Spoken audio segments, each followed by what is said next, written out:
Hello साथियों, मैं मीनाक्षी शुक्ला आप सभी का स्वागत करती हूं आपके अपने प्लेटफॉर्म टारगेट विद केसीएच में। तो साथियों, आपके सामने आ चुके हैं। एक बार बता दें कि क्या आपको ऑडियो और वीडियो दोनों चीजें क्लियर आ रही हैं?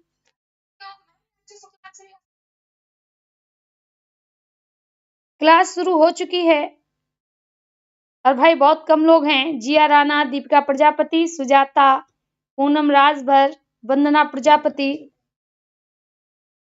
जल्दी से भाई, जल्दी से वीडियो को शेयर कर दो ताकि आपके और भी साथी लाइव आ सकें, क्योंकि यहाँ पर हमारा जो मोटो है वो साथियों, हमारा मोटो है कि आने वाली सुपर टेट के एग्जाम में हिंदी से कोई भी प्रश्न अगर कैसे भी बने तो वो प्रश्न हमारा छूटना नहीं चाहिए।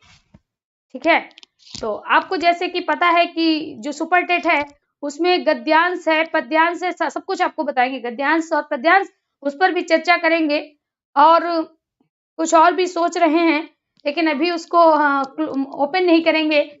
ठीक है, वो आपके लिए सरप्राइज रहेगा कि हो सकता है आपको 10-10 या 15-15 मिनट की एक्स्ट्रा क्लासेस भी दें। ठीक है, क्या क्लास होगी, क्लास का रूटीन क्या होगा वो आपको बाद में बता दिया जाएगा, लेकिन अभी वो क्लास स्टार्ट होने में थोड़ा समय लगेगा।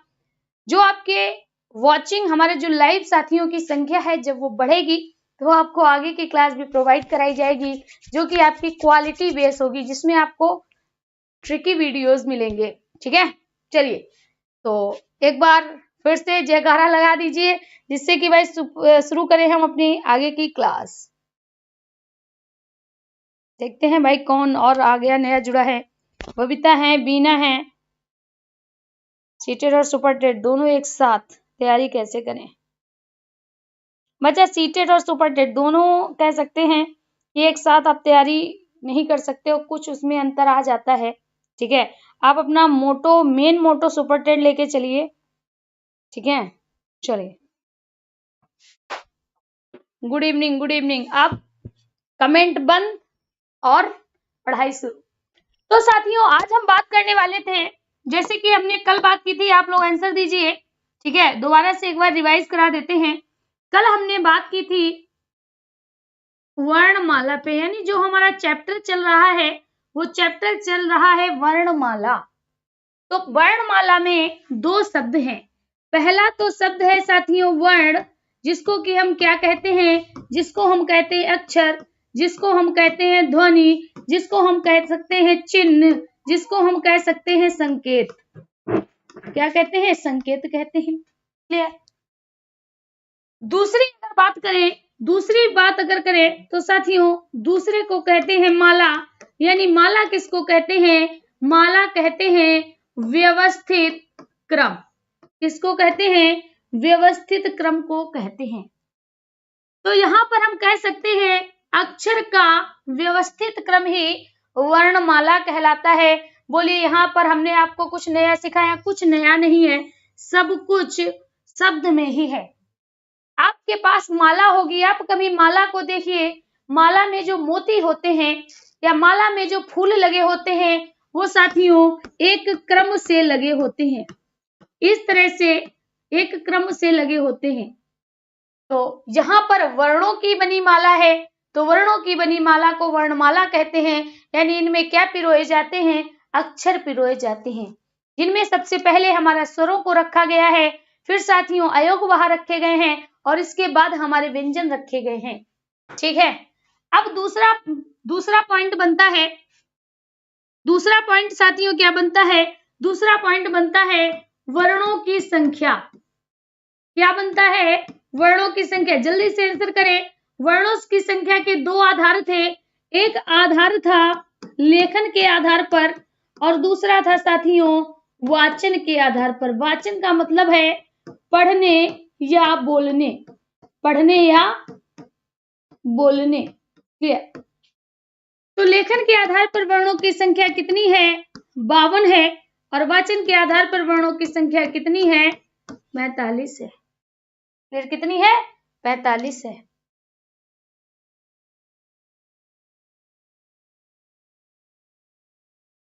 चलिए, यहां तक बात क्लियर हो गई। जहां तक कोई डाउट नहीं होगा अब हम बात करते हैं वर्णों के प्रकार। चलिए भाई जल्दी से अमृता जी बताएंगी, जल्दी से अमृता बताइए कि वर्णों के प्रकार बताइए। वर्णों के कितने प्रकार होते हैं? वर्णों के प्रकार कितने होते हैं? तो आप क्या कहोगे? वर्णों के 2 प्रकार होते हैं।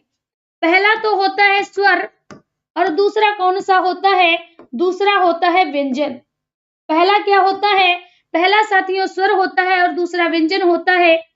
और अगर पूछा जाए स्वर क्या है, अगर पूछा जाए स्वर क्या है तो आप क्या कहोगे? स्वतंत्र पूर्वक बोले जाने वाले वर्ण।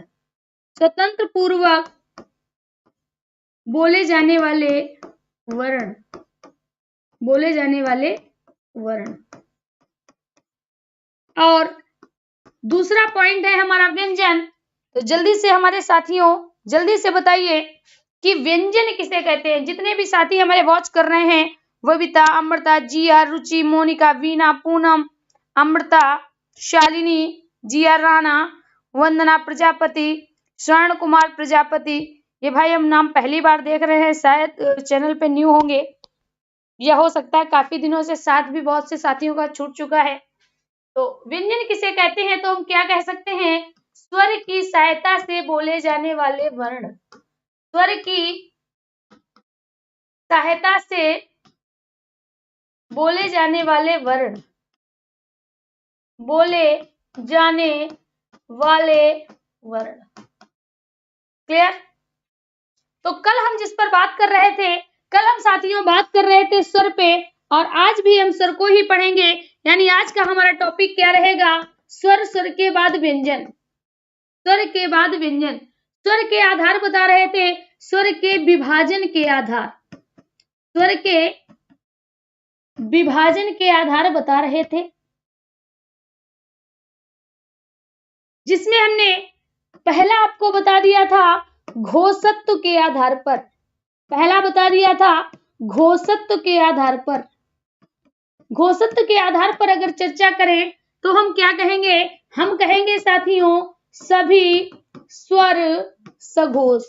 क्या कहेंगे? सभी स्वर सघोष होते हैं। कभी अगर आपसे पूछा जाए छोटी ई अघोष है कि सघोष, तो आप क्या कहोगे? सघोष है, क्योंकि सभी स्वर सघोष होते हैं।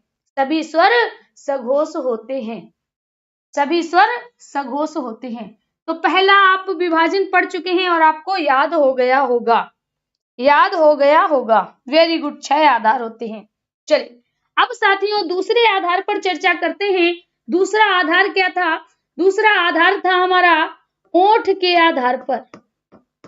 किसके आधार पर? ओठ के आधार पर। ओठ के आधार पर। ओठ के आधार पर 2 प्रकार थे। कौन कौन से? पहला था व्रतमुखी, व्रतमुखी, और दूसरा कौन सा था?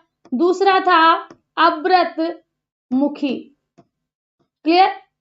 व्रतमुखी ओठ गोल, व्रतमुखी, व्रत मतलब गोल, व्रत मतलब व्रत बन जाए यानी गोल हो जाए, मुख मतलब ओठ, जिनको बोलने में ओठ गोल हो जाए, अर्थात उ और ओ औ। दूसरा अव्रतमुखी, अव्रत मतलब आ मतलब नहीं, व्रत मतलब गोल, मुख मतलब मुख, जिनको बोलने में मुख गोल ना हो, ओठ गोल ना हो, वो अव्रतमुखी कहलाते हैं। इनको छोड़कर उ ओ औ को छोड़कर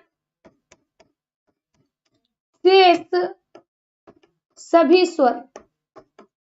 ठीक है, शेष सभी स्वर। चलिए तीसरा, तीसरा कल हमने आपको क्या बताया था? नासिका के आधार पर। किसके आधार पर? नासिका के आधार पर। जब साथियों नासिका के आधार पर बोला जाए तो 2 होते हैं। एक तो अनुनासिक होता है, अनुनासिक, अनुनासिक में सिर्फ क्या आता है? अंग आता है, और दूसरा आता है निरअनुनासिक। दूसरा कौन सा आता है, निरअनुनासिक आता है, जिसमें साथियों क्या आता है, सभी स्वर, क्या कह सकते हैं, सभी स्वर, सिर्फ अंग को छोड़कर, अंग नहीं आएगा, बाकी सभी स्वर आ जाएंगे। यहां तक हमने कल आपको पढ़ा दिया था और आप सभी को यहां तक कोई डाउट नहीं होगा, यहां तक किसी को कोई भी डाउट नहीं होगा, यानी यहां तक आपने कंठस्थ कर लिया होगा। क्लियर? चलिए अब बात करते हैं उसके आगे की, बात करते हैं उसके आगे की, बहुत गौर ध्यान से पढ़ना है। अब साथियों हम बात करने वाले हैं जीव के आधार पर। किसके आधार पर, जीव के आधार पर, ठीक है, जीव के आधार पर। देखिए जीव के आधार पर वर्णों को 3 भागों में डिवाइड किया गया है। जो जीव होती है हमारी, जीव के आधार पर भी हमारे स्वरों का उच्चारण होता है। कुछ जो स्वर ऐसे होते हैं जो जीव के अग्रभाग से बोले जाते हैं, तो उनको क्या कहते हैं, उनको साथियों कहते हैं अग्र स्वर। क्या कहते हैं, अग्र स्वर कहते हैं। पहला हो गया, ठीक है, अग्र स्वर हो गया। कुछ ऐसे भी स्वर होते हैं जो हमारे जीव के मध्य भाग से बोले जाते हैं, उनको साथियों क्या कहते हैं, उनको हम कहते हैं मध्य स्वर। क्लियर? और कुछ ऐसे भी स्वर हैं जो जीव के सबसे पीछे वाले भाग से बोले जाते हैं, उनको हम क्या कहते हैं, उनको हम कह सकते हैं पश्च स्वर। देखिए यहाँ पर संख्या बहुत कम है, आप आराम से पढ़िए, इत्मीनान से पढ़िए, कोई ऐसा हमारा साथी नहीं है जो क्लास को बिगाड़ने की कोशिश करे। सभी अपने हैं और सभी का सिलेक्शन होगा, ये गारंटी है। तो यहाँ पर हम क्या कह रहे हैं, अग्र स्वर, अग्र मतलब आगे, स्वर मतलब स्वर। तो यहाँ पर हम क्या कहेंगे, यहाँ पर हम ज्यादा लिखने की जरूरत नहीं है, हम क्या कहेंगे, जो स्वर जीव का विभाजन है ना, जो स्वर जीव के आगे वाले हिस्से से बोले जाएं, यानी जीव के अग्रभाग से बोले जाने वाले स्वर, बोले जाने वाले स्वर। क्लियर? क्या कहेंगे कि ऐसे स्वर जो हमारी जीभ के आगे वाले हिस्से से बोले जाते हैं अग्र स्वर कहलाते हैं। अब आप कहोगे मैम इसमें थोड़ा कंफ्यूजन रहता है, सटीक इलाज बताएं, सटीक इलाज बताएं। सटीक इलाज का है, आप हमेशा मध्य स्वर याद रखो। मध्य स्वर में सिर्फ कौन आता है, मध्य स्वर में साथियों आ आता है। सिर्फ आप मेरे कहे से इतना याद रखना कि जब कभी बात हो तो आप क्या याद रखना, आप साथियों मध्य स्वर याद रखना। क्या याद रखना, मध्य स्वर याद रखना। अब अगर कहा जाए मध्य स्वर किसे कहते हैं तो हम क्या कहेंगे, हम कहेंगे जीभ के मध्य भाग से बोले जाने वाले, मध्य भाग से बोले जाने वाले स्वर। इतना लिखने की आवश्यकता नहीं है, क्यों लिखते हैं कि आप याद कर सके। तो जीभ का विभाजन है, अग्र मतलब आगे, जीभ के आगे हिस्से से बोले जाने वाले स्वर, जीभ के मध्य मतलब बीच वाले हिस्से से बोले जाने वाले स्वर, जीभ के पीछे हिस्से से बोले जाने वाले स्वर। तो ये साथियों 3 भाग में इसका डिवाइडेशन होता है। सबसे पहले हमें इसमें सिर्फ जीभ में हमें क्या याद रखना, हमें याद रखना है मध्य स्वर जिसको हम कहते हैं आ। कौन, क्या कहते हैं, जिसको हम कहते हैं आ। अब अगर आ के बाद हमारी जीभ आगे आए तो अग्र हो जाएगा, और अगर हमारी जीभ पीछे जाए तो पश्च हो जाएगा। कोई टेंशन नहीं। अगर आ को बोलने के बाद हमारी जीभ आगे की तरफ आती है तो हम क्या कहेंगे, तो हम साथियों अग्र स्वर कहेंगे, और अगर हमारी जीभ पीछे की तरफ जाएगी तो हम उसको क्या कहेंगे, पश्च स्वर कहेंगे। क्लियर? चलिए देखते हैं कौन कौन से आएंगे। तो आ के बाद बोलिए ई, आ ई। ई को बोलने में जीभ आगे आई है तो जो ई है वो हमारा क्या हो जाएगा, ई साथियों अग्र स्वर हो जाएगा। क्लियर? फिर बोलिए आ, और आ के बाद बोलिए उ, आ उ, यानी जीभ पीछे की तरफ चली गई तो साथियों क्या हो जाएगा, उ हमारा पश्च स्वर हो जाएगा। क्लियर? उ पश्च स्वर। फिर बोलिए आ और ए बोलिए आ ए, आगे आई ए आई। और साथियों इसके बाद क्या जाएगा, ओ औ आ जाएगा, ओ औ आ जाएगा। क्लियर। आ भी हमारा पश्च स्वर है, आ भी पश्च स्वर है। ये चीज आपको याद रखना है। अग्र आगे वाले हिस्से से, मध्य बीच वाले हिस्से से, पश्च पीछे वाले हिस्से से बोले जाने वाले, ये साथियों जीभ के आधार पर स्वरों को 3 भागों में डिवाइड कर दिया गया। जीभ के आधार पर डिवाइडेशन खत्म हो गया। चलिए आगे बात करते हैं। अब साथियों नेक्स्ट बात है उच्चारण के आधार पर, उच्चारण काल या मात्रा के आधार पर।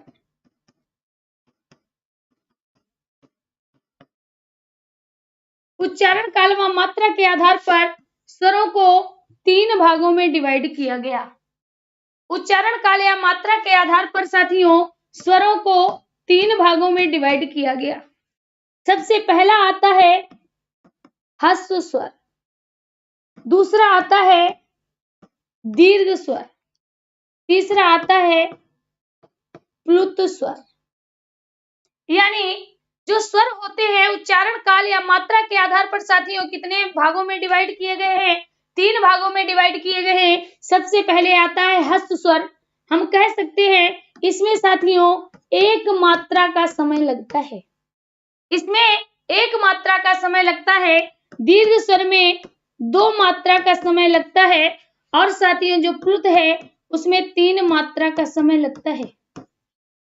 ठीक है, 1 मात्रा, 2 मात्रा, 3 मात्रा। क्लियर।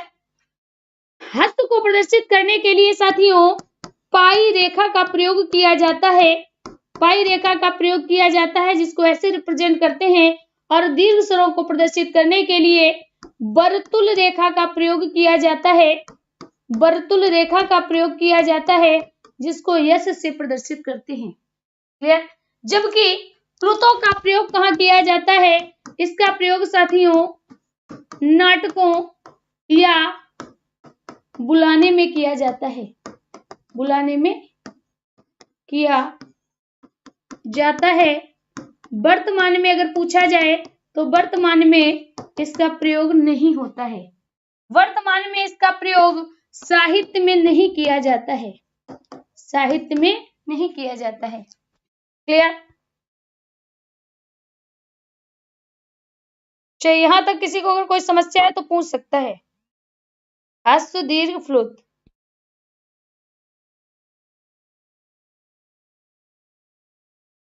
चलिए बहुत बढ़िया, वेरी गुड। यहां तक सभी को समझ में आ गया कि ह्रस्व के आधार पर साथियों 1 मात्रा होती है, दीर्घ के आधार पर 2 मात्राएं होती हैं और प्लुत की साथियों कितनी मात्राएं होती हैं, 3 मात्राएं होती हैं। जैसे जैसे आपने लिखा होगा ओम, ओम आपने देखा होगा इस तरह से लिखा जाता है, लिखा जाता है ना। तो ओम, ओम का मतलब है ओ, इसमें ओ को ज्यादा देर तक खींचते हैं तो ओ में साथियों 3 मात्रा का समय लगता है, इसीलिए ओ जो है वो प्लुत है। ओ इस तरह से पुकारते हैं। क्लियर। चलिए जैसे गांव में आपने सुना होगा अगर किसी का नाम जैसे कालू है या कल्लू है तो गांव में लोग क्या कहते हैं, कलुआ, मतलब उसका नाम बिगाड़ना है, कल्लू, देर तक बुलाते रहते हैं। यानी वहां पर जो साउंड होता है किसी को बुलाने में, तो वही कहा गया कि नाटकों में या बुलाने में हमारा प्लुत स्वर का प्रयोग होता है। जैसे नाटक में सुना होगा जब नाटक होता है तो जो नाटककार होता है वह एक शब्द को बहुत देर तक खींचता रहता है। ठीक है, जैसे आपने सीते कहाँ हो तुम, इस तरह से नाटक में प्रयोग होता है।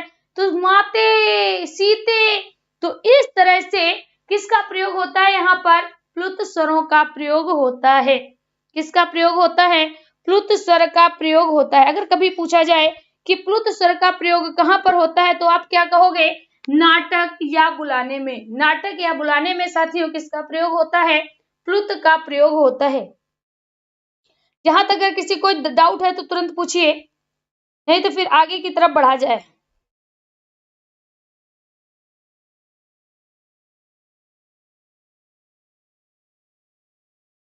जी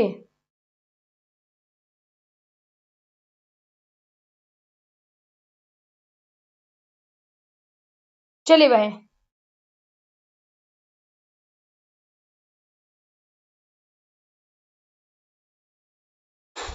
आगे की तरफ बढ़ते हैं, बिना समय गवाए हुए आगे की तरफ बढ़ते हैं। और यहाँ पर अब देखिए, जहां पर अगर बात करें हर्ष स्वर में कौन कौन से आते हैं, आ है, ई है, ऊ है और री है। यानी इन्हीं को साथियों क्या कहा जाता है, इन्हीं को मूल स्वर कहा जाता है। क्या कहा जाता है, मूल स्वर कहा जाता है। अगर कभी पूछा जाए मूल स्वरों की संख्या कितनी है तो आप क्या कहोगे, 4 है। अगर पूछा जाए मूल स्वरों की संख्या कितनी है तो आप क्या कहोगे, 4 होती है। क्लियर। चलिए आगे बढ़ते हैं। अब आ जाइए दीर्घ स्वरों की संख्या। दीर्घ स्वरों की संख्या, दीर्घ स्वर की संख्या की बात करें तो दीर्घ में हमारा क्या आता है, बड़ा आ आता है, बड़ी ई आता है, बड़ा ऊ आता है। ठीक है, 3 ये हो गए, ए, आई, ओ, औ। ठीक है, आ, ई, उ, ए, आई, ओ, औ। 4 3 7 वर्णों की संख्या कितनी हो गई, 7 हो गई। क्लियर, कितनी हो गई, 7 हो गई। चलिए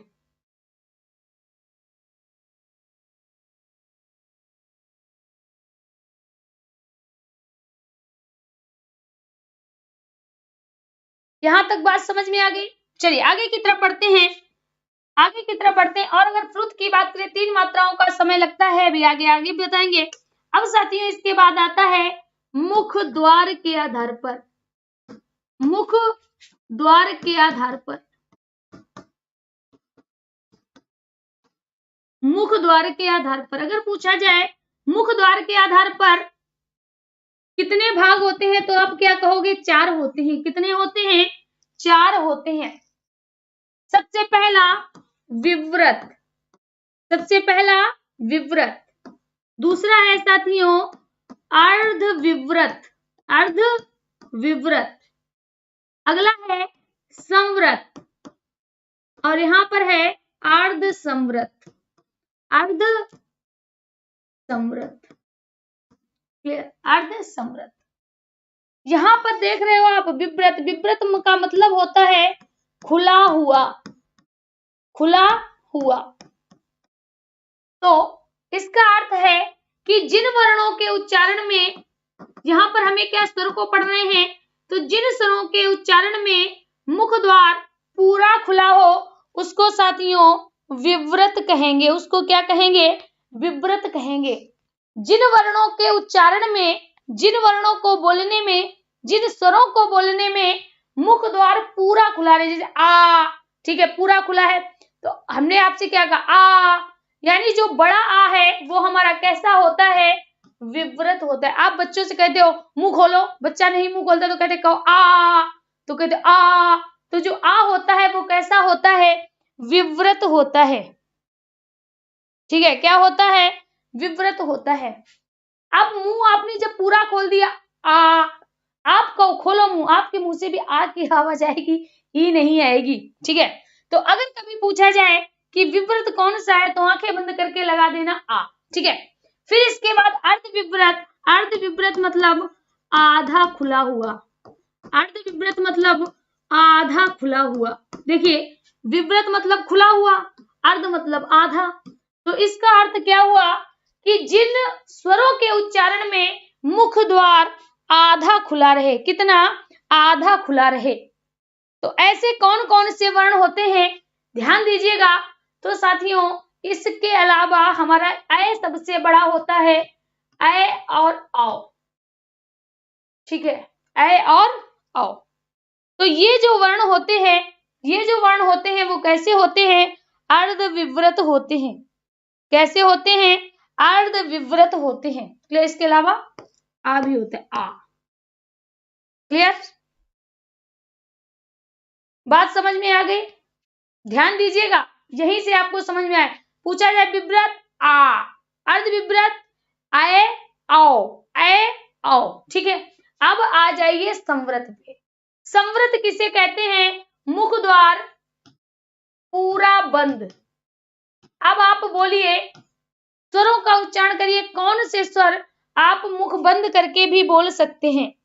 कौन से स्वर आप मुख बंद करके भी बोल सकते हैं? जल्दी से बताइए।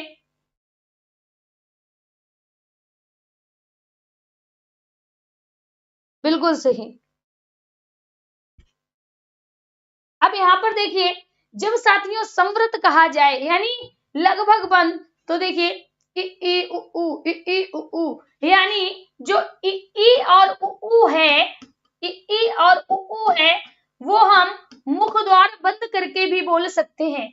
मुख द्वार बंद करके भी बोल सकते हैं। और अर्ध संवृत में आधा बंद। कितना बंद? आधा बंद। तो इसमें कौन से आ जाएंगे? इसमें आपका ए ओ आ जाएगा, ठीक है, ए और ओ आ जाएगा। समझ में आया होगा? आप सारे को मत याद करिए, दो याद करिए। विव्रत मतलब पूरा खुला हुआ, समृत मतलब पूरा बंद। तो पूरा खुला हुआ आ, पूरा बंद लगभग बंद इ ई उ ऊ, ठीक है।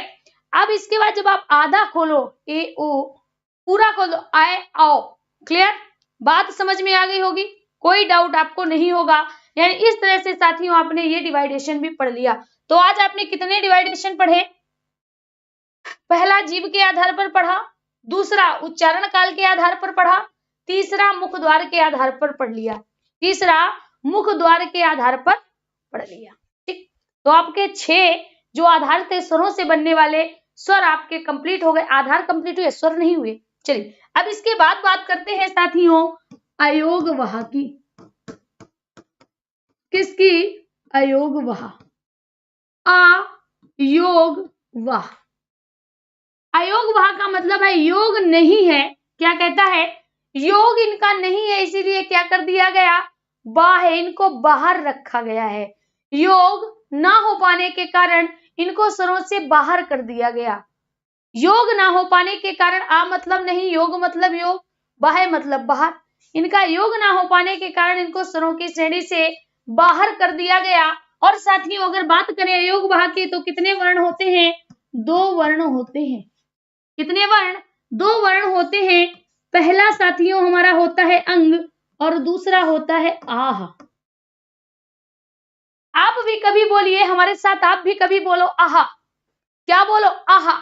जब हम आहा बोलते हैं तो आ और हा 2 वर्ण निकल के आते हैं। कभी बोलिएगा, अभी बोल के देख लो, अभी बोल के देख लो आहा, कितना मजा आ रहा है। आहा बोल के देखिए। तो साथियों आ और हा का साउंड रहता है, ठीक है, आ और हा का साउंड रहता है। चलिए फिर से देखते हैं। तो साथियों अंग को हम क्या कहते हैं? अंग को हम कहते हैं अनुस्वार। क्या कहते हैं? अनुस्वार कहते हैं। और साथियों आहा को हम क्या कहते हैं? इसको हम विसर्ग कहते हैं, ठीक है, विसर्ग। यानी इसकी मात्रा क्या है? इसकी मात्रा ये होती है और हमेशा स्वरों के बाहर लगती है, तो इसको विसर्ग कहते हैं। अनुस्वार की मात्रा ये होती है। यानी अंग क्या है? अनुस्वार है। हमेशा याद रखना, स्वर में आपको स्वर मिला हुआ है, स्वर मिला है, तो इसको अनुस्वार कहते हैं, इसको अनुस्वार कहते हैं। और आहा को हम विसर्ग कहते हैं। आहा को हमारे प्यारे साथियों विसर्ग कहा जाता है, विसर्ग कहा जाता है। चलिए आगे की तरफ बढ़ते हैं और बात करते हैं, अगली बात करते हैं साथियों उच्चारण स्थान पर। उच्चारण स्थान पर, उच्चारण स्थान पर। अब देखिए उच्चारण स्थान में सबसे पहले हम लिख लेते हैं अ आ, इ ई, री, ठीक है। जैसे हम लिख रहे हैं ऐसे ही आपको लिखना है। उ ऊ, ठीक है, ए आई, ओ औ, अंग, ठीक है, सारे लिखे हैं। तो अब हम बात करते हैं उच्चारण स्थान पर। किस पे बात करते हैं? उच्चारण स्थान। किसका उच्चारण स्थान साथियों? स्वर का उच्चारण स्थान। तो हमारा ऐसा कोई साथी है जिसको हमारी जुगाड़ पता हो? कोई हमारा ऐसा साथी जिसको जुगाड़ पता हो? जुगाड़ से करवाए थे ना, तो ऐसा कोई साथी है जो हमारा जुगाड़ बता पाए कि इसके लिए हमें कौन सी जुगाड़ लगानी है? कौन सी जुगाड़ लगानी है, फटाफट बताएं। तो इसके लिए साथियों देखिए, अगर हम बात करें आ कहां से बोला जाता है? कंठ से बोला जाता है। ई कहां से बोला जाता है? तालु से बोला जाता है। री कहां से बोला जाता है? मूर्धा से बोला जाता है। उ कहां से बोला जाता है? ओष्ठ से बोला जाता है। ठीक है, ए आई कहां से बोला जाता है? अब यहां से हम आपको सिखाएंगे। तो इसके लिए हमें क्या याद रखना है? हमें याद रखना है के टी एम। क्या याद रखना है यहां तक? के टी एम। क्या याद रखना है? के टी एम याद रखना है। अब आगे देखिए, आगे अगर कभी पूछ दिया जाए, आपका पहला है ए और ऐ, तो साथियों जो ए है वो दो वर्णों से मिलकर बनता है। एक तो आ होता है, दूसरा ई होता है। यानी अगर हम ए ऐ की बात करें तो दो वर्णों से मिलकर बनेगा आ प्लस ई से। किससे मिलकर बनेगा? आ प्लस ई से। आ का उच्चारण स्थान आप देख रहे हो क्या है? कंठ है। क्या है? कंठ है।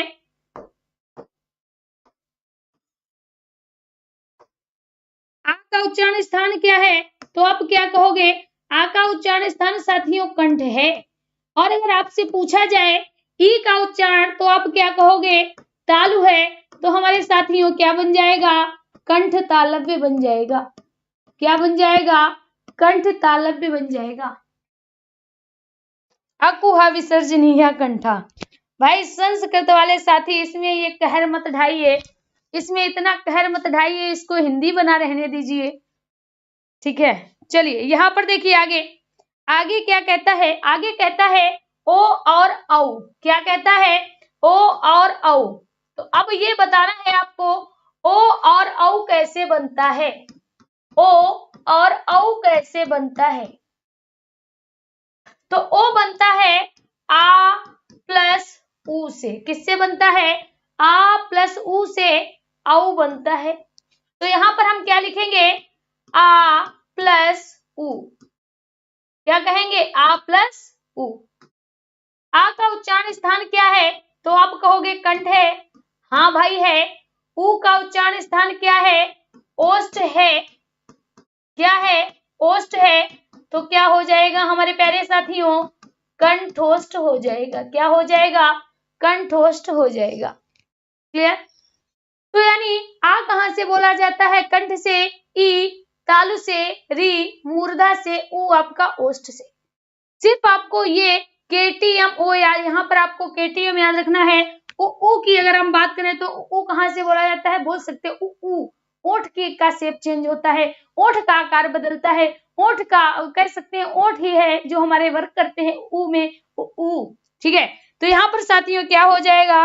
उ हो जाएगा। क्लियर? चलिए आगे बढ़ते हैं। और यहाँ पर हमने क्या देखा है? अंग कहां से बोला जाता है? पीछे बात की थी, नासिका से बोला जाता है। और अगर आहा की बात करें तो आ और हा का साउंड रहता है, कहां से बोला जाएगा? कंठ से बोला जाएगा। पूरा हम कह सकते हैं यहां तक साथियों क्या हो गया? यहां तक आपको पढ़ने में पूरा का पूरा स्वर कंप्लीट हो गया। पूरा का पूरा स्वर कंप्लीट हो गया है। अगर हमारे किसी भी साथी को किसी भी प्रश्न में कोई डाउट है तो फटाफट पूछिए, फटाफट पूछिए। अगर आपको स्वर में कहीं से भी कोई समस्या आ रही है तो फटाफट पूछ लीजिए, नहीं तो क्विक रिवीजन, क्विक जो अभी तक हम आपको पढ़ा चुके हैं उसका स्वर का क्विक रिवीजन करा दे। नासिका का, वेरी गुड। नासिका बहुत बढ़िया। नासिका मतलब नाक। ठीक है, नासिका मतलब नाक। यहां तक आपने पूरा स्वर पढ़ लिया है। चलिए अब हम बात करते हैं आगे, व्यंजन पर बात कर लेते हैं। थोड़ी बात करेंगे, थोड़ी चर्चा करेंगे व्यंजन पर, और बाकी की बात हम नेक्स्ट डे करेंगे।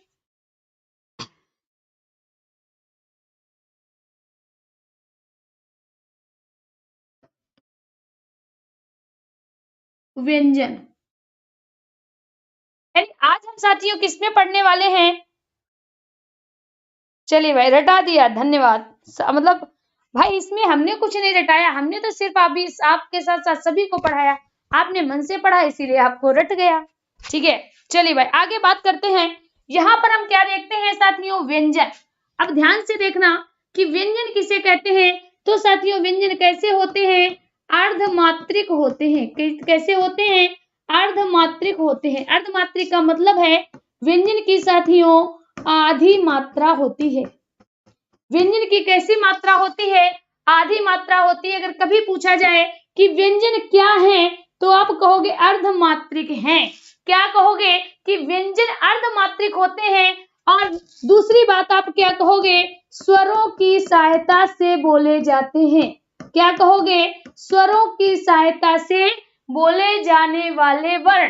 ठीक है, पहला आधी मात्रा होती है। दूसरा पॉइंट आप क्या कहोगे? स्वरों की सहायता से बोले जाएंगे। अगर स्वरों की सहायता से नहीं बोले जाएंगे तो आधी ही मात्रा बनी रहेगी। कैसे? देखती हैं। जैसे यहां पर लिखा है साथियों का, यहां पर क्या लिखा है? यहां पर क्या लिखा है?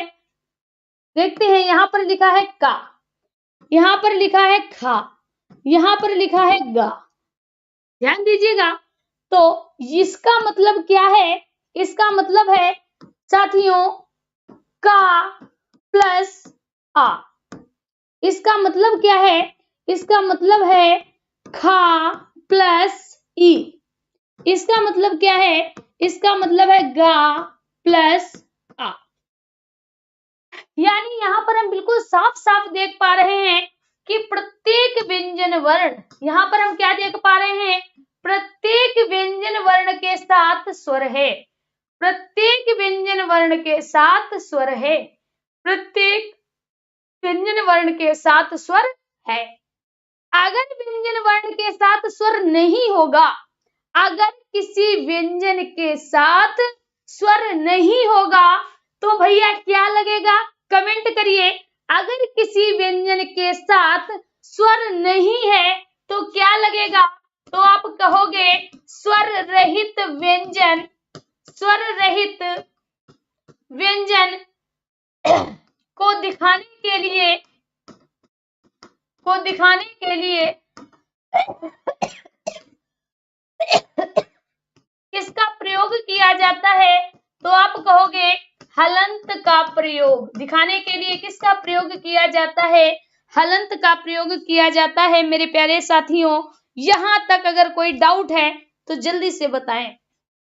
हलंत, वेरी गुड। प्रीति शुक्ला, जिया राणा, अमृता शुक्ला, प्रीति शुक्ला, निकिता तिवारी, सोना पाल, स्टार रॉकी, वेरी गुड। रुचि वर्मा, संध्या राजपूत, पूनम राजभर, विधु किरण, जिया राणा, बीना सिमरी बार। चलिए भाई, थोड़ा इंग्लिश अपनी कमजोर है। ठीक है, इंग्लिश थोड़ा अपनी कमजोर है। चलिए फिर आगे देखते हैं। तो यहाँ पर हमने क्या देखा है? अगला हमें क्या याद रखना है कि स्वर रहित व्यंजन को दिखाने के लिए हलंत का प्रयोग किया जाता है। और अगर इसके साथ स्वर है तो कोई हलंत नहीं होगा। अगर जैसे कहीं लिखा है ना, कहीं लिखा है ना, तो इसका मतलब क्या है? कि इसके साथ स्वर नहीं है। लेकिन अगर कहीं लिखा है ना, तो इसका मतलब क्या है? इसका मतलब है साथियों ना प्लस आ। इसी के तहत हम आपको वर्ण विस्तार करना सिखाएंगे। वर्णों को पढ़ाने के बाद वर्ण विस्तार आपको करवाएंगे, क्योंकि 100% इस बार पेपर में वर्ण विस्तार आएगा। वर्ण विस्तार आएगा, ये बात गारंटी है। इस बार वर्ण विस्तार 100% आपको पेपर में देखने को मिलेगा। तो यहाँ पर आपने क्या देखा? पहला है अर्धमात्रा होती है, स्वरों की सहायता से बोले जाते हैं और स्वर रहित व्यंजन को दिखाने के लिए हलंत का प्रयोग होता है। अगर प्रश्न पूछा जाए कि प्रत्येक व्यंजन वर्ण के साथ किस स्वर का प्रयोग होता है, प्रत्येक व्यंजन के साथ किस स्वर, थोड़ा स्पीड स्लो कर ले, सभी व्यंजन के साथ किस स्वर का प्रयोग किया जाता है, तो सभी व्यंजन के साथ अनिवार्य रूप से साथियों आ का प्रयोग होता है।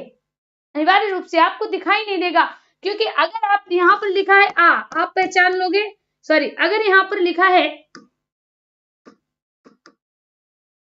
अगर यहाँ पर लिखा है का तो आप पहचान लोगे आ, अगर यहाँ पे लिखा है कि आप पहचान लोगे ई, कहीं पर लिखा है कि आप पहचान लोगे बड़ी ई, लेकिन यहाँ पर तो आपको कोई स्वर दिखाई नहीं दे रहा है, तो आप क्या कहोगे, यहाँ पर दो वर्ण है, एक तो साथियों का है और दूसरा आ है, दूसरा आ है।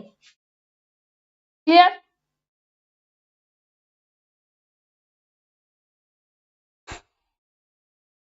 चलिए ये बात हमने सीख ली। अब हम बात करने वाले हैं आगे अगले पॉइंट पर, स्वरों का विभाजन। किसकी बात करेंगे, आगे बात करेंगे साथियों स्वरों का विभाजन। स्वरों का विभाजन, जब बात करें स्वरों का विभाजन तो मुख्य रूप से साथियों 3 भागों में डिवाइड किए गए हैं। स्वरों के विभाजन की बात करें तो 3 भागों में डिवाइड किया गया है।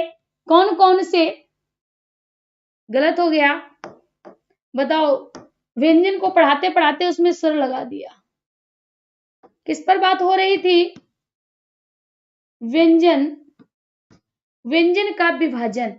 तो व्यंजन को साथियों कितने भागों में डिवाइड किया गया है, 3 भागों में डिवाइड किया गया है। किस रूप से, तो उच्चारण की दृष्टि से, उच्चारण की दृष्टि से।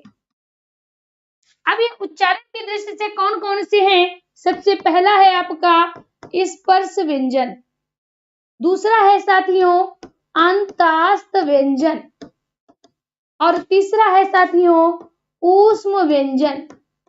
कौन से, ऊष्म व्यंजन। यानी व्यंजन का विभाजन 3 प्रकार से है। सबसे पहला है स्पर्श, दूसरा है अंतःस्थ, तीसरा है ऊष्म, तीसरा ऊष्म है। अब बात करें सबसे पहले स्पर्श व्यंजन। स्पर्श का मतलब होता है छूना, स्पर्श का मतलब होता है छूना। तो व्यंजन वर्णों को उच्चारण में, व्यंजन वर्ण को बोलने में, हमारी जीभ व्यंजन वर्णों को बोलने में, जब हमारी जिह्वा यानी जीभ मुख के अलग अलग भाग को छूती है, स्पर्श व्यंजन कहलाते हैं, स्पर्श व्यंजन कहलाते हैं। कहने का अर्थ है जिन व्यंजन को उच्चारण में जब हमारी जीभ मुख के अलग अलग भागों को छूती है तो साथियों वो स्पर्श व्यंजन कहलाते हैं। ठीक है, स्पर्श व्यंजन कहलाते हैं। उसके कितने वर्ग होते हैं, 5 वर्ग होते हैं और 25 वर्ण होते हैं। यानी अगर पूछा जाए स्पर्श वर्णों की संख्या कितनी है तो आप क्या कहोगे, 25 + 2 यानी कितनी संख्या हो जाएगी, 27 हो जाएगी। कल इसको डिटेल में बताएंगे, परेशान नहीं हो। आगे बात करते हैं अंतःस्था। अंतः मतलब अंदर, अंतः अंतः अंदर, स्था मतलब स्थित रहते हैं, स्था मतलब रहना होता है। तो जो व्यंजन अंदर ही बने रहते हैं, हम जब बोलते हैं तो ऐसा लगता है मुख के अंदर ही रह जाते हैं, उनको अंतःस्थ कहते हैं। क्या बोलते हैं, अंतःस्थ बोलते हैं। साथियों इनकी संख्या कितनी होती है, इनकी संख्या 4 होती है, या, रा, ला और वा, या, रा, ला, वा। ठीक है, वेरी गुड, बहुत बढ़िया। ये देखिए लड़कियां आगे हो जाती हैं और हमारे भाई पीछे रह जाते हैं, बहनें आगे हो जाती हैं और हमारे भाइयों को पीछे कर देती हैं। देखिए जो भी हमारे आंसर आ रहे हैं, सिर्फ हमारा एक ही भाई है स्टार रॉकी, बेचारा अकेले ही लगा पड़ा है। ठीक है, उसी वही आंसर आ रहे हैं, बाकी सभी गायब है। कोई बात नहीं। देखिए आपने एक कहावत सुनी हो, कहावत का कह दिया, हमें नहीं याद आ रहा है, न हो साथ कोई अकेले बढ़ो तुम, सफलता तुम्हारे कदम चूम लेगी। ठीक है, हम कभी ये ना देखें कि साथ में कौन है, कोई पढ़ रहा है नहीं पढ़ रहा है। भाई सफल हमें होना है, सफल हमें होना है तो मेहनत हमें ही करनी है। तो हमारा एक बात याद रखना, हमारी एक बात मन में गांठ बांध लो, वही न हो साथ कोई अकेले बढ़ो तुम, सफलता तुम्हारे कदम चूम लेगी। चलिए इसी के साथ आगे देखते हैं। अब साथियों अगला आता है ऊष्म। ऊष्म किसको कहते हैं? ऊष्म कहते हैं गर्म को। किसको? गर्म को। इन वर्णों को बोलने में, जो ऊष्म वर्ण होते हैं उनका उच्चारण करने में हमारी जीभ को प्रयत्न ज्यादा करना पड़ता है। हमारी जो जीभ होती है वो घर्षण करती है। घर्षण याद आया? चलिए घर्षण से एक प्रश्न है, हमारे सभी जितने साथी देख रहे हैं स्टार रॉकी, नहीं भाई आप मत जाइए। अरे भाई देखिए कितनी अच्छी बात कही हमने, अगर आपको सफलता पानी है तो आपको अकेले ही लड़ना होगा, और बाकी फिर आपकी मर्जी, जाना है तो कह नहीं सकते। चलिए भाई यहाँ पर आपको जो हमने आपको साइंस में बताया है, साइंस का एक प्रश्न, घर्षण बल किसे कहते हैं? जल्दी से बताइए, देखें किसने साइंस की क्लास पढ़ी थी। घर्षण बल किसे कहते हैं?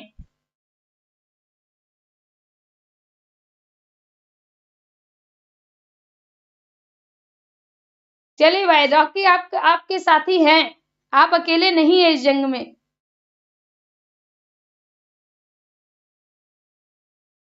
घर्षण बल बताइए। यहाँ पर हमने आपसे पूछा घर्षण बल किसे कहते हैं, क्योंकि चीजों को समझने के लिए हमें दूसरी चीजों के साथ कह सकते हैं कोरिलेट करके पढ़ना होता है। हमने आपको घर्षण बल पढ़ाया था।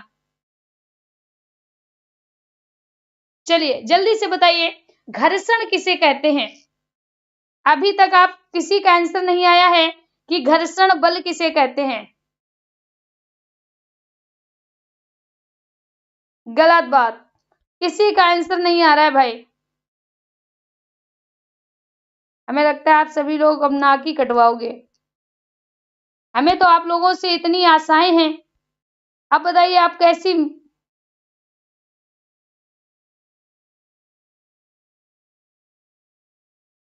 चलिए देखिए, घर्षण मतलब होता है जब एक सतह पर दूसरी वस्तु को रिंगाने का प्रयास किया जाता है, चलाने का प्रयास किया जाता है, गति कराने का प्रयास किया जाता है।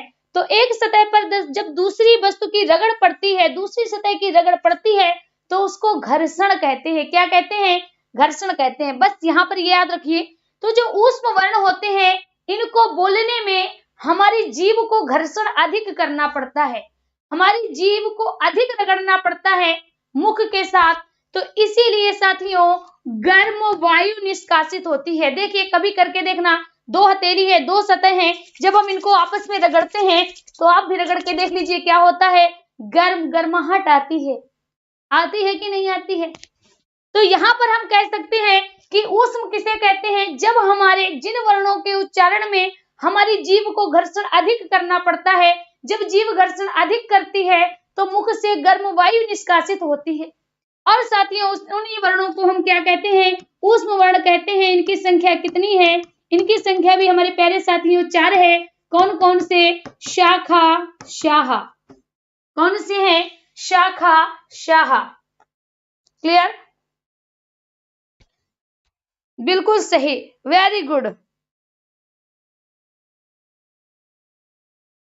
सही है भाई। निकिता तिवारी, कुमार सुनील, रुचि वर्मा, प्रीति शुक्ला, सोना पाल, सुनीता राजा, अंशु, जिया राणा।